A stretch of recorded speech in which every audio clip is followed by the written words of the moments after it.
بسم اللہ الرحمن الرحیم۔ السلام علیکم۔ کروڑوں درود و سلام سرکار دو عالم صلی اللہ علیہ وآلہ وسلم اور ان کی آل پاک پہ۔ کیسر انجم آئی پی پی نیوز کے پروگرام دستک کے ساتھ آپ کی خدمت میں حاضر۔ اس سے پیشتر آپ 3 اقتباسات معروف مصنف طارق اسماعیل ساگر مرحوم کی کتاب پاکستان پر عالمی دہشت گردوں کا حملہ کے سلسلہ میں آپ 3 اقساط یا 3 اقتباسات ملاحظہ فرما چکے ہیں، اور گزشتہ روز ہم نے طارق اسماعیل ساگر مرحوم کی اس کتاب کے ایک اہم سبجیکٹ عنوان جس کا تھا دہشت گردی کی تاریخ، آپ کی خدمت میں ہم نے اقتباس پیش کیا۔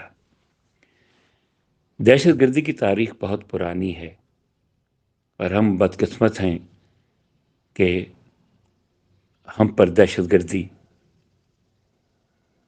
کا لیبل لگ چکا ہے، اور شاید دنیا کا یہ واحد ملک ہے ہمارا کہ جو دہشت گردی کی زد میں ہے، اور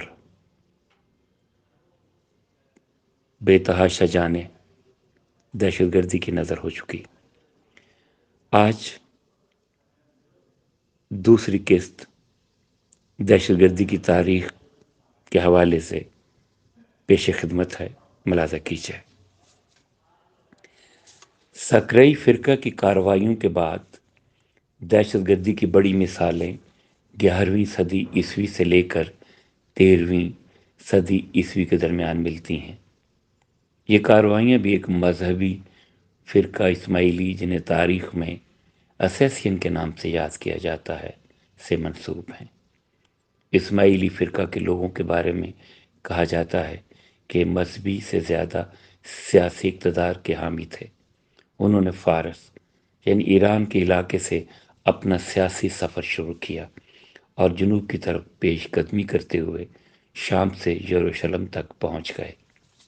انہوں نے متعدد حکومتی عہدیداران، گورنروں اور خلفاء کو اپنی سرگرمیوں کا نشانہ بنایا تھا۔ اس فرقہ کا رہنما حسن بن صباح تھا۔ اس فرقہ کے لوگوں نے سلطان صلاح الدین ایوبی کو بھی متعدد بار قتل کرنے کی کوشش کی، مگر اس میں ہمیشہ ناکام رہے۔ مذہبی طور پر یہ لوگ سلجوقی فرقہ کے مخالف تھے، اور نہ صرف گفتار کے حوالے سے اس عقیدے پر نفرین کرتے تھے، بلکہ عملی طور پر انہیں مارنے کی کوشش بھی کرتے تھے۔ یہ لوگ ہتھیار کے طور پر چھوٹا خنجر استعمال کرتے تھے، جسے خفیہ طور پر اپنے بدن کے ساتھ چپکا کر رکھتے تھے، اور کسی دوسرے ہتھیار سے مخالفین پر حملے کو اچھا نہیں سمجھتے تھے۔ اسماعیلی فرقے کے لوگوں میں یہ عقیدہ راسخ ہو گیا تھا کہ ان کے سیاسی مخالفین کو قتل کرنا ایک مذہبی فریضہ ہے۔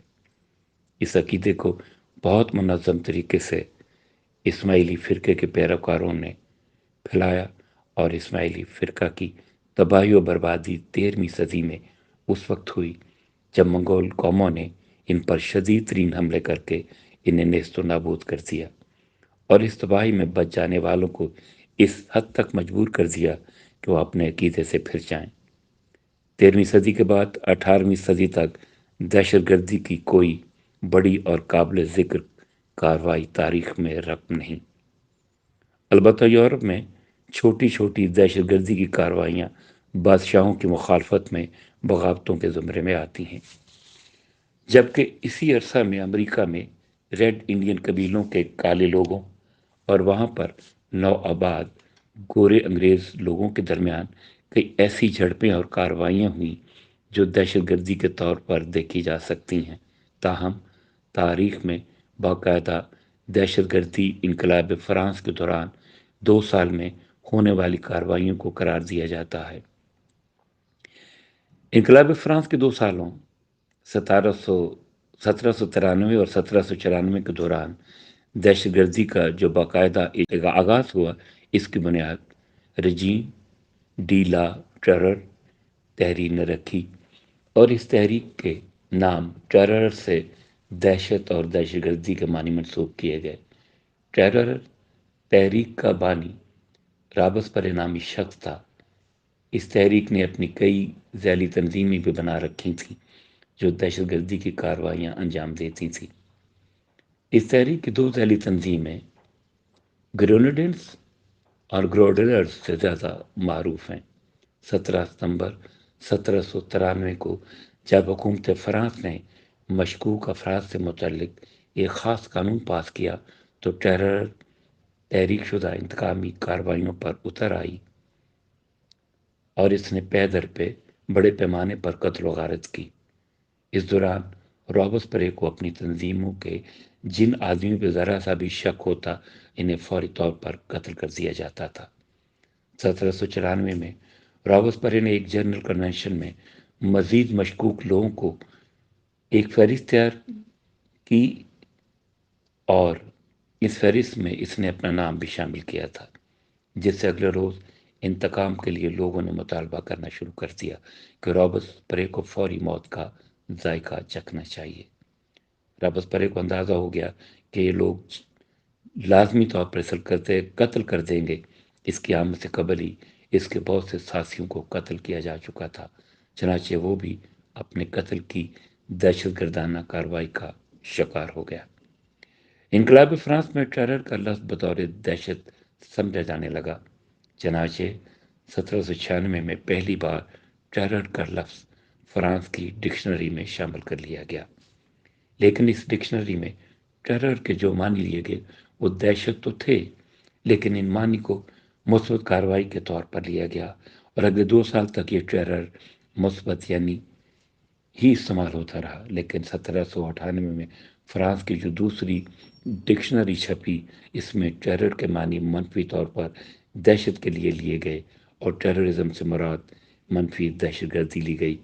اس کے بعد یہ معنی آج تک اس معنی میں استعمال ہوتے ہیں یا مستعمل ہیں۔ انقلاب فرانس کے بعد اگرچہ یورپ میں متعدد چھوٹی موٹی دہشت گردی کی کارروائیاں ہوتی رہتی تھیں، تاہم 1870 میں امریکہ میں بڑے پیمانے پر دہشت گردی کی کارروائیاں ہوئیں۔ امریکہ میں 1817 میں ملی ماگرے ایک تحریک ابھری۔